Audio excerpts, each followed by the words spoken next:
안녕하십니까. 워라밸 레스토랑에 오신 것을 환영합니다. 그중 백종원 대표를 가장 열받게 했던 빌런 탑5를 알아보도록 하겠습니다. 하지만 방송이 점차 유명세를 타자 백종원도 점차 고든렌지처럼 화나는 상황이 많아졌습니다. 백종원 대표가 하지 말라고 했던 메뉴들인데 본인들이 하고 싶어 추가한 후 백 대표 이름을 사용하여 거짓 장사를 한 것이었죠. 장사를 하려고 하는 사람의 마음이 있느냐 없느냐, 음식을 너무 쉽게 보는 것이 아니냐, 본인이 공부하고 분석한 전문 지식으로 발전시킬 수 있도록 좀 더 공부를 하면서 하시는 게 어떨까요?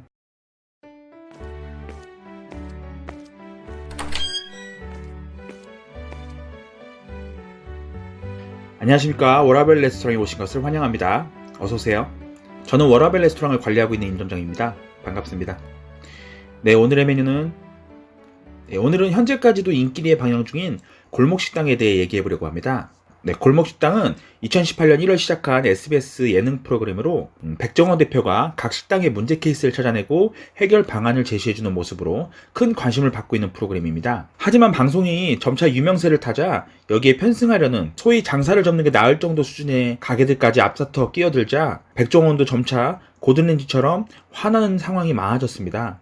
그래서 지금은 본격 극한 직업 백종원 대표, 백주부의 키친 나이트메어 같은 소리가 나올 만큼 내용이 많이 바뀌고 있는데요. 매회 지날수록 여러 준비가 안 되고 부족한 참가자들을 질책하다가 자신이 생각했던 프로그램과 방향이 너무 달라져 안타깝다고 말하기도 했는데요. 제가 볼 때마다 느끼는 건데 백종원 대표는 K-팝 스타 아시죠? K-팝 스타의 박진영과 비슷한 느낌을 전 많이 받았어요. 정말 전문적이고 디테일하게 지적을 하고요. 변명이 통하지 않을 만큼의 경험, 또 노하우에서 나오는 카리스마 등 나중에 더본코리아의 대표 백종원 씨에 대해서도 더 다뤄보도록 하겠습니다.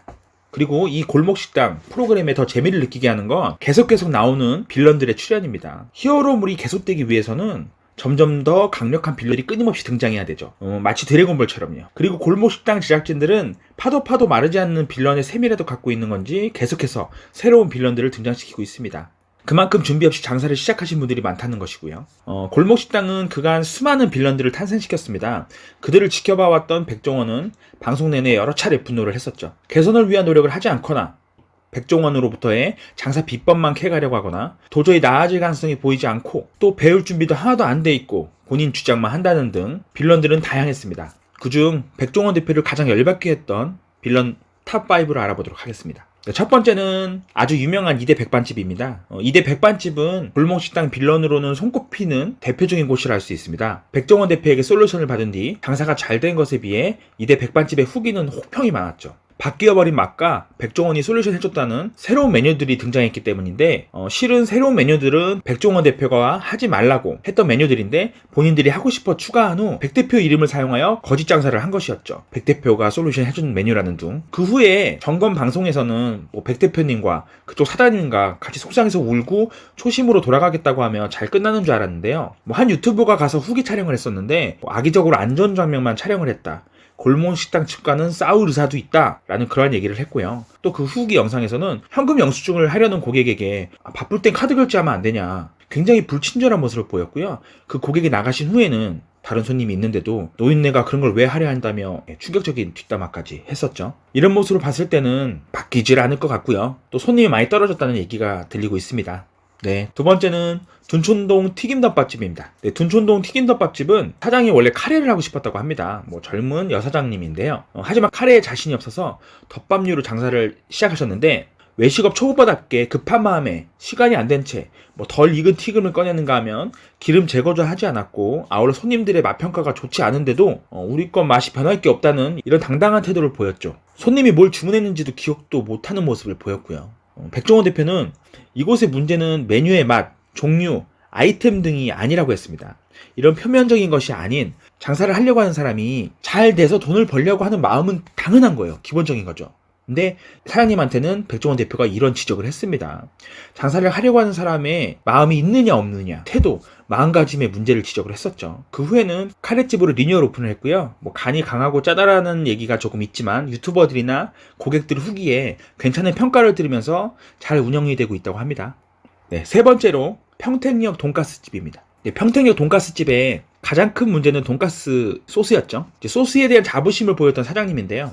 네, 백종원 대표의 솔루션을 듣고 소스를 바꿔보려고 백종원 대표와 지속적으로 메신저로 대화를 하셨었다가 갑자기 백종원 대표가 아닌 제작진에게 백종원 대표와 했던 말과는 전혀 다른 얘기를 해서 백종원 대표가 굉장히 당황을 했었죠. 그 이후에 사장님의 의견을 존중해 소스는 솔루션을 하지 않기로 했었죠. 그러나 이제 또다시 돈가스 소스가 또 바뀌었다는 얘기가 고객들한테 들리자 백종원 대표가 가서 소스 맛을 봤습니다. 맛을 봐서 맛이 더 이상해진 것 같다 라면 이제 심각함을 인지하고 얘기를 했는데, 돈가스집 사장님은 옛날 소스랑 같은데 거기에 우유만 넣은 건데 무슨 맛이 달라질 것이 있냐, 이런 식으로 얘기를 하셨는데, 거기에 백종원 대표가 불같이 화를 냈죠. 음식을 너무 쉽게 보는 것이 아니냐, 아니 콜라에 우유 넣었는데 맛이 달라진 것이 있냐고 얘기를 하는 거냐, 당연히 달라지는 거 아니냐, 그런 가벼운 식자재 하나에도 굉장히 맛이 변할 수가 있는 건데 그거를 완전히 무시하고 운영을 하신 거죠.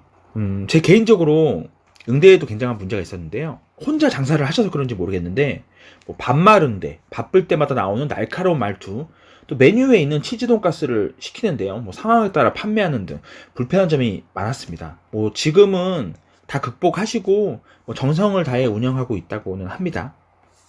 네 번째입니다. 네 번째는 거제도 거미새 라면집입니다. 백종원 대표가 개발한 거미새 라면의 레시피도 전수를 해줬을 만큼 솔루션에 많은 신경을 썼던 매장이죠. 거기에 백종원 대표는 이제 거제도에서는 가장 신뢰하는 매장이 이 거미새 라면집이 됐었죠.